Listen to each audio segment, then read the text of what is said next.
이 시간에 오늘 우리에게 주신 하나님의 말씀 함께 나누겠습니다. 오늘 나눌 하나님의 말씀은 마가복음 10장 23절에서 27절의 말씀입니다. 우리 함께 읽겠습니다. 예수께서 둘러보시고 제자들에게 이르시되 재물이 있는 자는 하나님의 나라에 들어가기가 심히 어렵도다 하시니 제자들이 그 말씀에 놀라는지라. 예수께서 다시 대답하여 이르시되 얘들아, 하나님의 나라에 들어가기가 얼마나 어려운지 낙타가 바늘기로 가는 것이 부자가 하나님의 나라에 들어가는 것보다 쉬우니라 하시니 제자들이 매우 놀라 서로 말하되 그런즉 누가 구원을 얻을 수 있는가 하니 예수께서 그들을 보시며 이르시되 사람으로는 할 수 없으되 하나님으로는 그렇지 아니하니 하나님으로서는 다 하실 수 있느니라. 아멘.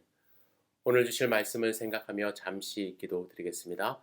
사랑과 은혜가 충만하신 아버지 하나님, 주님의 말씀을 사모하며 저희들이 모였습니다. 주님, 말씀하여 주시옵소서. 주님의 말씀을 우리 마음밭에 뿌려 30배, 60배, 100배의 결실을 맺을 수 있도록 인도하여 주시옵소서. 이 시간 성령 충만함으로 우리를 인도하실 것을 믿습니다. 예수님의 이름으로 기도드렸사옵나이다. 아멘. 어느 열대우림의 원주민들 사이에는 이 원숭이의 습성을 이용한 아주 독특한 사냥법이 있다고 합니다. 원숭이는 여러분들이 아시는 것처럼 빠르고 영리합니다. 그래서 사냥하기가 어려운데 이 원주민들은 아주 쉬운 방법을 사용한다고 합니다. 그 방법은 뭐냐면 입구가 아주 좁은 항아리에 원숭이들이 좋아하는 이 견과류 혹은 이제 과일을 넣어놓고 항아리가 움직이지 않도록 잘 묶어 놓는다고 합니다. 그러면 그 먹이에 유인된 원숭이는 항아리에 손을 집어넣고 먹이를 꽉 움켜쥐고 빼려고 하겠죠. 하지만 이 손을 움켜쥔 채로는 항아리 입구가 너무 좁아서 빠지질 않는다고 합니다. 그런데 문제는 뭐냐면 이 원숭이는 한번 손에 잡은 것은 놓지 않으려는 습성이 있기 때문에 항아리에서 그것을 빼려고 계속 하다가 결국에는 이 사냥꾼에게 잡히고 만다고 합니다. 그렇게 한 줌의 먹이를 얻으려다 원숭이들은 생명을 잃거나 결국에는 서커스단에 팔려가는 신세가 된다고 합니다. 우리는 이런 원숭이 사냥법을 들으면은 원숭이 참 미련하다라는 생각을 하게 됩니다. 자유를 얻으려면 손에 쥔 견과류 혹은 과일을 놓으면 되는데 그거 붙잡으려고 끝까지 애쓰다가 사냥꾼에 끌려가는 원숭이를 생각하며 속으로 비웃기도 합니다. 하지만 여러분, 오늘 우리가 함께 나눌 말씀 가운데는 자기가 쥔 것을 끝까지 움켜쥐면서 이 세상의 노예로 살아가는 모습이 마치 원숭이와 비슷하다는 생각을 하게 하는 한 사람을 만날 수가 있습니다. 오늘 마가복음 10장에는요. 한 사람이 예수님께 달려와 무릎을 꿇고 예수님께 이렇게 질문을 합니다. 선한 선생님이여, 내가 무엇을 하여야 영생을 얻으리이까? 이 사람은 영생에 대한 관심이 있었습니다. 그리고 영생을 얻으려면 무언가를 해야만 한다고 생각을 한 것이죠. 그래서 영생을 얻고 싶어서 자기가 할 수 있는 일이 무엇이냐고 예수님께 묻는 거예요. 이 질문에 대한 예수님의 답변은 이렇습니다. 내가 어찌하여 나를 선하다 일컫느냐? 하나님 한 분 외에는 선한 이가 없느니라. 내가 계명을 안 하니 살인하지 말라, 간음하지 말라, 도둑질하지 말라, 거짓 증언하지 말라, 속여 빼앗지 말라, 내 부모를 공경하라 하였느니라. 예수님은 십계명의 말씀 중에서 사람과의 관계를 나타내는 이 계명들만 일단 말씀을 하셨습니다. 왜냐하면 예수님이 보시기에 어쩌면 이 사람은 유대인으로서 하나님과의 관계는 잘 맺고 있는 것으로 생각이 되셔서 그랬는지는 모르겠어요. 그래서 인간과의 관계도 잘 해야 한다고 예수님이 말씀을 하셨죠. 예수님이 이렇게 말씀하시니까 그의 대답이 무엇이냐면 선생님이요, 이것은 내가 어려서부터 다 지켰나이다. 이렇게 당당하게 이야기를 합니다. 어려서부터 율법 하나도 어기지 않고 잘 지키며 살았다고 예수님께 자랑하고 있는 거예요. 여기서 질문이 하나 생깁니다. 이렇게 어릴 때부터 율법을 잘 지킨 사람이 왜 예수님께 달려와 무릎까지 꿇으며 무엇을 하여야 영생을 얻을 수 있습니까? 라고 질문을 했을까요? 이 사람은요, 확인받고 싶었던 거예요. 겉으로 드러나는 것은 잘 사는 것처럼 보이거든요. 남도 인정하고 스스로도 율법 잘 지키는 것처럼, 그렇죠? 스스로도 인정할 수 있지만 마음 한구석이 깨림직한 것입니다. 그래서 사람들에게 선지자라고 추앙받고 있는 예수님에게 그래, 너도 영생을 얻을 수 있어 라는 도장을 받고 싶었던 것입니다. 이 확인받고 싶어하는 마음 가운데는 어떠한 마음이 있는 거예요? 좀 불안정한, 불안한 마음도 그가 갖고 있다는 것을 반증하는 것입니다. 율법을 지키는 것만으로 내 속은 그렇지 않은데, 그죠? 나는 누구를 미워하기도 하고 진정으로 사랑하지도 않는데 라는 생각을 스스로 했던 것 같아요. 그래서 내가 이러면 영생을 얻을 수 있나? 라는 생각에 불안한 마음으로 예수님께 달려온 것이죠. 여러분, 어쩌면 이 사람은 상당히 솔직한 사람입니다. 자기 속이 선하지 않다는 것을 아는 그런 사람이죠. 그동안 속이 더러우면서도 깨끗한 척하던 수많은 바리새인, 예수님 그들과 논쟁하지 않으십니까? 그런데 이렇게 솔직하게 자기에게 와서 어떻게 하면 영생을 얻을 수 있습니까? 라고 이 물어보는 사람을 보니까 예수님이 그의 모습이 사랑스러우신 것 같아요. 그래서 21절에 예수께서 그를 보시고 사랑하사 그의 영혼을 사랑하셨던 거예요. 그렇게 기록이 되어 있습니다. 하지만 예수님이 보시기에 그가 역시 완전하진 않죠. 그가 해야 할 일이 보였습니다. 그 사람은 겉으로는 율법을 잘 지키며 선하게 살려고 하는 모습이 있었지만 진짜로 이웃을 사랑하는 그 모습, 진정성이 보이지 않았던 거예요. 그래서 이렇게 말씀하십니다. 내게 아직도 한 가지 부족한 것이 있으니 가서 내게 있는 것을 다 팔아 가난한 자들에게 주라. 그리하면 하늘에서 보화가 내게 있으리라. 그리고 와서 나를 따르라 하시니. 예수님이 이렇게 말씀하신 이유는 무엇입니까? 예수님의 이 명령은요, 이웃 사랑에 대한 핵심적인 말씀을 하시는 거예요. 진정한 사랑이 무엇인가를 말씀하시는 것입니다. 겉으로는 잘할 수 있고, 겉으로는 이웃 사랑하는 척 할 수 있지만, 진짜로 네가 이웃을 사랑하며 실천하는 삶을 살고 있느냐? 너에게 중요한 것은 무엇이냐? 이웃 사랑이냐? 재물이냐? 이것을 묻고 있는 것입니다. 이에 이 사람은 고민에 빠졌어요. 그동안에 그는 한 손으로는 재물을 지키고 한 손으로는 율법도 지키고 그렇게 잘 살아왔는데 예수님이 재물을 내려놓으라고 하시니까 그에게 고민이 생긴 것이죠. 그죠? 예수님이 핵심을 찌른 거예요. 그의 선행은 진정한 사랑이 아니라 자신을 드러내고자 하는 남에게 잘 보이려고 그리고 스스로 위안을 삼으려고 하는 선행이었기 때문에 스스로를 느끼게 해주신 것입니다.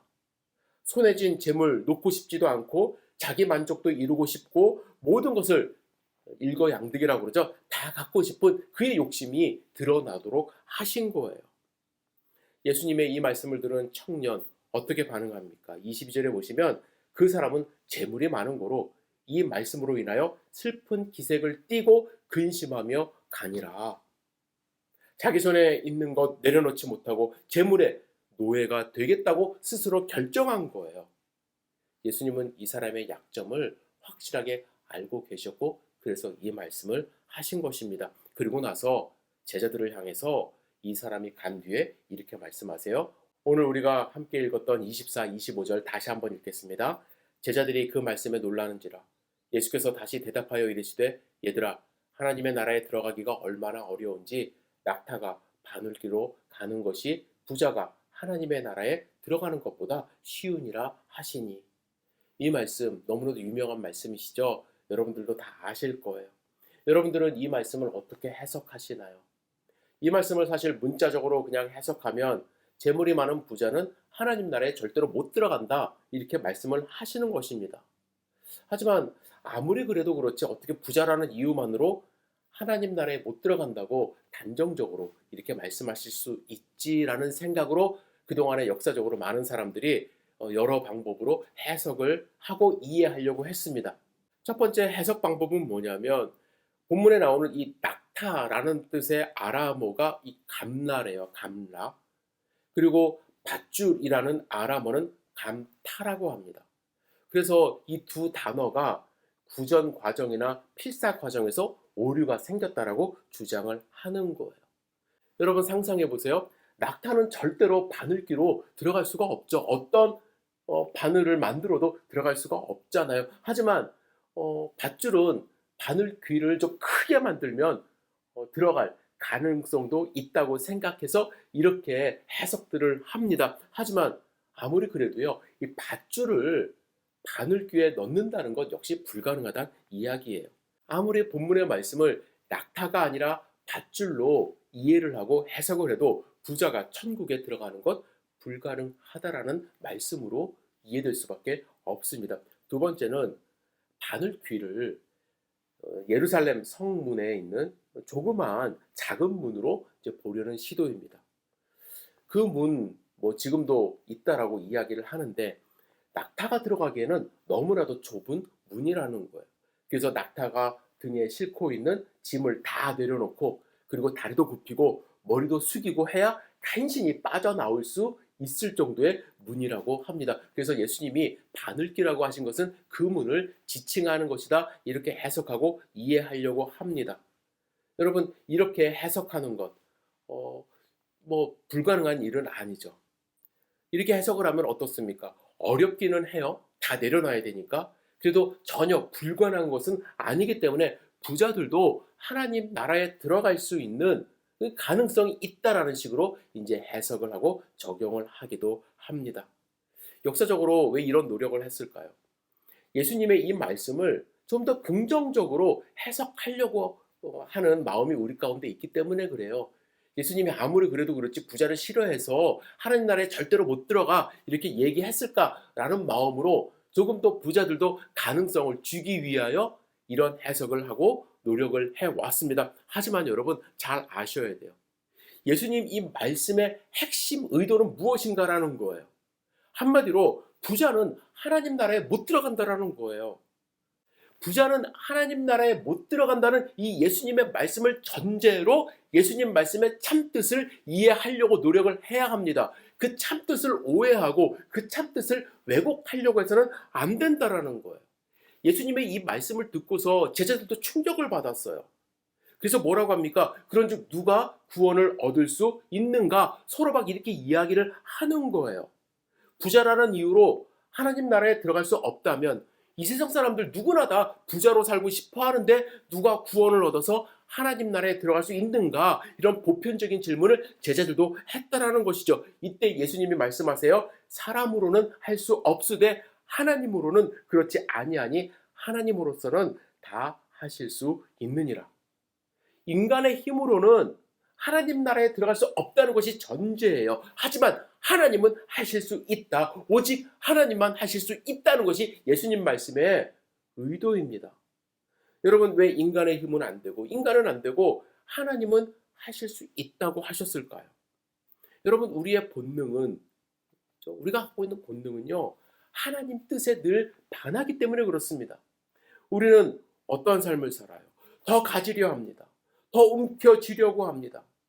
다른 사람을 배려하지 않습니다. 내 것을 만들려고 하고 남들 위해 군림하려 합니다. 이런 본능을 가진 우리는 사실은 부자나 가난한 사람이나 하나님 나라에 결코 부합하지 않아요. 하지만 예수님이 길이 없다라고 말씀하신 게 아니죠. 하나님은 하신다라고 말씀하셨어요. 어떻게 하나님이 하실까요? 우리가 하나님을 인정하고 하나님 앞에 설 때에 하나님이 우리의 마음을 열어 우리가 죄인이라는 것을 알게 하시고 그래서 우리가 움켜진 것을 놓게 하시고 그래서 하나님을 의지하게 하심으로써 결국에 하나님의 은혜가 임하면 하나님 나라에 들어갈 수 있다라는 거예요. 여리고에 엄청난 부자로 살았던 세리자 삭개오 아시죠? 그런 예수님의 기준으로서는 절대로 하나님 나라에 들어갈 수 없는 사람이에요. 하지만 예수님이 그를 만날 때 뭐라고 말씀하셨어요? 이 집에 구원이 임했다 말씀하셨습니다. 왜요? 그가 내려놨기 때문에. 자기가 죄인인 걸 알고 예수님을 만나자 자기의 재산을 내려놓았어요. 가난한 사람들을 위해서 내려놨고 토색한 사람들에게 4배나 갚겠다고 했을 때 예수님이 그의 모습을 보시고 진정성을 보시고 그의 집에 구원이 임했다고 말씀을 하신 것입니다. 부자들은요, 손에 쥐고 있는 것, 그죠? 놓지 않아요. 그래서 낙타가 바늘귀로 들어가는 것보다 어렵다고 말씀하십니다. 부자들은 자기가 가진 것이 너무나도 소중하기 때문에 하나님보다는 물질을 의지해요. 그래서 하나님 앞에 회개하지 않죠. 그래서 예수님은요, 세상의 가치관을 가진 사람들은 하나님을 완전히 의지할 수 없기 때문에 천국의 가치관을 갖기 위해서는 내 것을 내려놓고 내가 의지하는 것을 내려놓고 버려야 한다. 그래야 하나님 나라에 들어갈 수 있다라고 말씀하신 것입니다. 오늘 본문에서 예수님이 이 부자 청년과 이야기하기 전에 예수님은 이미 하나님 나라는 어떤 사람이 들어갈 수 있는지에 대하여 결론적으로 말씀하셨거든요. 13절에 보시면 오늘 우리가 같이 읽진 않았는데 사람들이 아이들을 데리고 왔어요. 예수님이 좀 만져주기를 바라는 마음으로 데리고 왔대요. 마태복음에는 조금 더 구체적으로 기록했는데 안수해 주기를 바라는 마음으로 데리고 왔다고 기록했습니다. 이 당시에는요, 부모님들이 자식들을 데리고 와서 훌륭한 랍비에게 안수받게 하는 것, 그것이 풍습이었다고 합니다. 부모님들의 원하는 마음이었대요. 그런데 제자들이 아이들이 예수님께 오는 것 막으면서 꾸짖었어요. 제자들이 왜 그랬을까요? 지금 안 그래도 바쁜데, 그죠? 어른들 고쳐주기도 힘든데, 근데 어린 아이들까지 막 와서 예수님 귀찮게 하니까 예수님에게 그리고 그들에게 이익이 되지 않는다고 생각한 것입니다. 제자들이 생각하기에 예수님이 앞으로 이제 세상을 지배하는 사람이 되려고 한다면 힘 있는 어른들에게 인기가 있어야지 이 어린 아이들에게 일일이 안수하는 것 시간 낭비라고 제자들이 생각했던 거예요. 제자들은 여전히 세상의 시각으로 사람들을 판단하는 것이죠. 여러분, 시장에 가면 장사하는 사람들은 어린 아이들을 싫어합니다. 돈도 없는데 자꾸 와서 만지고 하니까. 그래서 애들은 가라 이렇게 이야기를 하죠. 구매 능력이 없기 때문에 그래요. 정치인들 아이들 별로 좋아하지 않습니다. 왜냐하면 그들에겐 표가 없기 때문에. 그런데 요즘에는 아이들 좋아하는 표현을 많이 해요. 왜요? 아이들을 좋아해야 그의 부모님들 표가 움직이기 때문에. 하지만 그 아이들에게는 표가 없어서 전통적으로 정치인들 아이들 무시하는 경우가 많이 있었습니다. 제자들은 어떤 시각으로 사람을 보는 거예요? 장사하는 사람들처럼, 정치하는 사람들처럼 아이들을 보고 있다라는 것입니다. 하지만 예수님이 뭐라고 말씀하세요? 어린아이들이 내게 오는 것을 용납하고 금하지 말라. 하나님의 나라가 이런 자의 것이니라. 내가 진실로 너에게 이르노니 누구든지 하나님의 나라를 어린 아이와 같이 받들지 않는 자는 결단코 그곳에 들어가지 못하리라 말씀하셨습니다. 여러분, 어린아이가 하나님 나라에 들어갈 수 있는 이유 뭐라고 말씀하세요? 하나님 나라를 받들었기 때문에. 세상의 재물을 움켜쥔 것이 아니라 세상의 것을 내려놓고 하나님의 나라를 받들기 때문에 하나님 나라에 들어갈 수 있다라고 예수님이 말씀하셨어요. 여러분, 하나님을 의지하는 사람들, 하나님의 은혜를 경험한 사람들은 어린 아이처럼 자기 손에 움켜진 견과류, 과일, 그것을 꼭 쥐고 끝까지 버티는 원숭이의 모습을 버리고 하나님의 나라를 받들기 시작한다는 거예요. 그래서 하나님의 나라에 들어갈 수 있게 되는 자격을 받게 되는 것입니다. 여러분, 우리는 어떤가요? 우리는 무엇을 의지하고 무엇을 받들며 살고 있는지 일주일간 고민해 보시기를 부탁을 드립니다. 혹시 우리도 밀림의 원숭이처럼 한 줌밖에 안 되는 재물, 한 줌밖에 안 되는 세상 것, 그거 움켜쥐고 영원한 생명을 빼앗기는 잘못을 범하는 것은 아닌지 스스로를 잘 생각해 보시고 하나님 나라를 받들며 예수님과 함께 동행하는 소중한 일주일 되시기를 주님의 이름으로 축복합니다.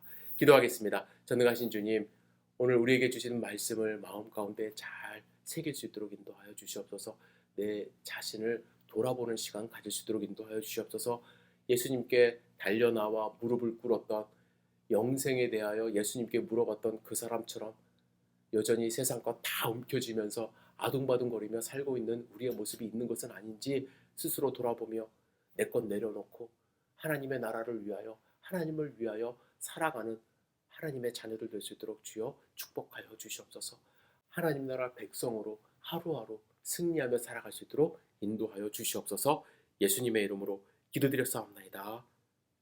아멘.